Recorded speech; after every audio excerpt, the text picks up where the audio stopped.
Alright, just saw most of a sturgeon. I heard the force of them jumping above the water. I looked around and saw most of them. Not too far from the ramp. Not too far from the Santa Fe Suwannee confluence. Not a secret that sturgeon definitely hold around this area. I'm just surprised. It's nearly October and they're still here, I suppose. But again, I don't kayak this too often. I'm not going to say how often. Got a little bit of trash out of the trees, probably when it was flooded. River rises. I mean, you can see some of that erosion is probably from boats, some of it is from flooding. More trash than I expected, but you know, it comes to the territory nowadays. You know, I was just thinking, this river, I mean, all rivers in Florida are kind of not major. They're waterways in their own right. They all have similarities. Well, they have differences too. You know, but I'm an insider. I think woodpecker somewhere over there. Surprised I haven't seen any deer. I know around this area there's a lot of deer. North Florida, very rural. If there weren't farms, there would be all forest. Because apparently it used to be. Around the 2000s, started getting a lot more farming, industrial stuff. Cows moving in from South Florida happens. I'm not going to cry about it. It is what it is. Well, some people love cows, I think. I'm not going to delve into that can of worms. But yeah, love the Suwannee no matter what. Definitely one of my favorites. There's some lakes I really like. Similar rivers, not quite as unique. Man, that was my first jumping sturgeon I've seen since 2021.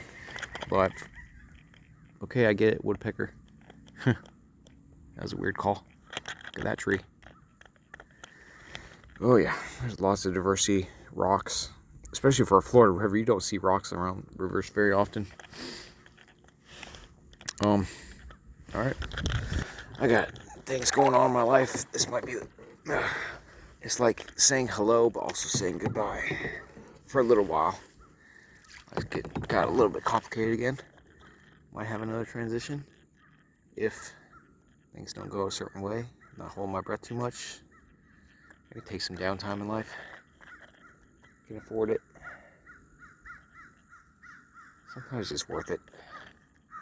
I'm not going to get too political, too messy and personal stuff, but you know, nothing is more important than your peace and sanity at the end of the day. Even if all jobs are messy, it is kind of a catch-22 or whatever you call it, but it is what it is. Well, places will continue to exist even if everything is kind of stressed out.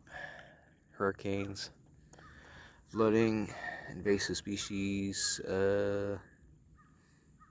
By that I mean literally invasive species, plants, animals. Not as much as South Florida, but yeah, this is very rural. I've heard reviews of people of color saying they don't feel welcome.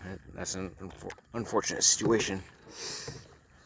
So yeah, South Georgia essentially, but undoubtedly, well, half of the river basins in Georgia get sewage from Valdosta every once in a while. But people still swim it. Fairly clean. It cleans itself out. No dams. That's why I got sturgeon.